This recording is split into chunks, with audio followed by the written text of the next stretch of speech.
All right, today we're heading to the Chettinad region of southern India, and we're going to uncover the secrets behind some of the most incredible homes you've ever seen. And I'm not just talking about mansions. These things are living, breathing masterpieces of design and philosophy. I mean, just look at the scale of this place. The caption here says it all. These aren't just houses, they are entire ecosystems. And that's exactly right. Built by a community called the Chettiards, these palaces were basically self-contained worlds, designed to hold huge, extended families through everything life throws at you, from birth to marriage and beyond. Now, this quote might sound really simple, but it actually gets to the very heart of the design. See, these homes weren't built for privacy the way we think of it today. They were built for community. All these massive open spaces were meant to bring everyone together, to create this constant, powerful sense of family connection. So that's the real question we're digging into today. I mean, what kind of thinking leads you to build a house with 1,000 windows, or walls made with eggshells? This isn't just about pretty buildings. It's about a really deep philosophy that weaves together global trade, natural science, and family life in a way that's kind of hard to even imagine today. Okay, let's dive in.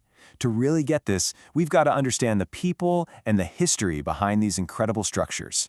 So, who were the masterminds of Chettinad architecture? Well, these palatial homes were built by the Nagarathars, who were this amazing community of super successful traders and financiers. Their travels took them all over Southeast Asia, which definitely influenced their tastes. But their homes were always deeply rooted right there in Chettinad, in Tamil Nadu. And they were designed specifically to support their unique, large family lifestyle. And you know, this wasn't just some passing trend. The golden age of Chettinad architecture, as you can see here, spanned centuries. It kicked off in the 1700s and really hit its peak in the 19th and early 20th centuries.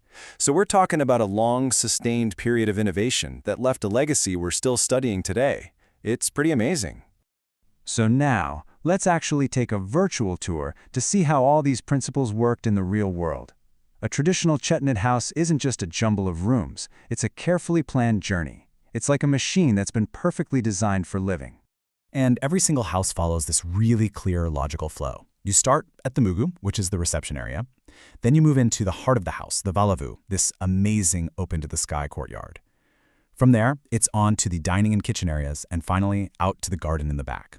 It's this perfect, seamless progression from the public spaces to the most private ones. Now, the materials they used, that's a story in itself. These huge polished pillars, they weren't from around there. They were carved from single logs of Burma teak. And get this, the Nagarathar traders would literally tie the logs to their ships and float them all the way home across the ocean. Can you imagine the logistics of that? It's just an incredible feat. And the ingenuity just keeps going. The walls were plastered with this unique mix that included lime and crushed eggshells, which created this super smooth finish that kept the inside of the house naturally cool. The floors used these special red sand tiles that absorb moisture. And everywhere you look, there are these exquisite carvings, inspired by the incredible temple art of the Nayak period. So we've seen the physical layout, we've seen the amazing materials, but what was the philosophy driving all of it? Let's take a look at the invisible blueprint that shaped every single design choice they made. The guiding principle, the operating system for all of this is Vastu Sastra. This is an ancient science of architecture. You might think of it as being a bit like Feng Shui. That's all about aligning a building with the 5 fundamental forces of nature: earth, water, fire, air, and atmosphere. The whole point is to create a space that promotes health, harmony, and well-being. And this table just lays it out so perfectly. You can see exactly how Vastu Sastra worked in practice. Each of those 5 elements was given a physical form right inside the house. So land was represented by those red sand tiles. Water was collected in the central courtyard for rainwater harvesting. Fire came in as sunlight streaming through the open spaces.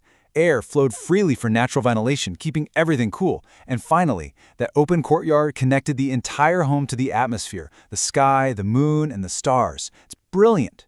So you might be thinking, okay, that's a beautiful piece of history, but what about today? Well, that's the thing. These profound, centuries-old ideas are not stuck in the past. They're actually being adapted and completely reimagined for modern life. Take this project, for example. This is a brand new 2,700 square foot farmhouse. And it's not even in Tamil Nadu, it's in Gujarat. But the architects designed the entire home for a modern family of 6 using the exact same core principles of Chettinad architecture. And here you can see a perfect side-by-side comparison. So instead of importing giant teak logs, the modern architects actually sourced and salvaged these beautiful granite columns from old, dismantled traditional houses. They're literally reusing history. They're assembling the 4 distinct parts of the column to create that same grand feeling, but with a modern, really sustainable approach. And this is the most important point. Even though the materials and the scale have changed, the reason for building this way hasn't changed one bit. As the homeowner himself said, it's about cultural sensitivities and family relation. That right there is the timeless heart of the Chettinad style.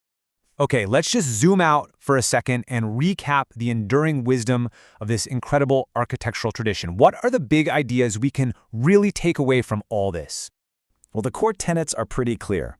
First, it's about harmony with nature, not fighting against it, using the elements to create comfort. Second, it's a design that is fundamentally built for community and connection. Third, it's a sustainable, climate-responsive way of building. And finally, it's this perfect fusion of science, art, and philosophy, all in one package. And that really leaves us with a final thought to chew on.